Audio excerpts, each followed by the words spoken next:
أعوذ بالله من الشيطان الرجيم. بسم الله الرحمن الرحيم.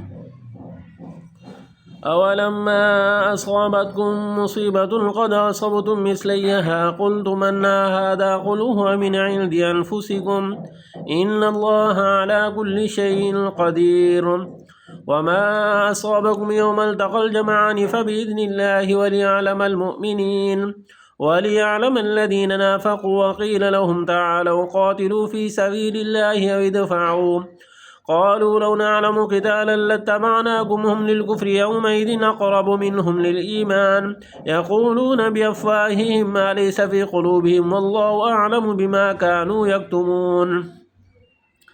الذين قالوا لإخوانهم وقعدوا لو أطاعونا ما قتلوا قل فادرؤوا عن أنفسكم الموت إن كنتم صادقين ولا تحسبن الذين قتلوا في سبيل الله أمواتا بل أحياء عند ربهم يرزقون فرحين بما آتاهم الله من فضله ويستبشرون بالذين لم يلحقوا بهم من خلفهم ألا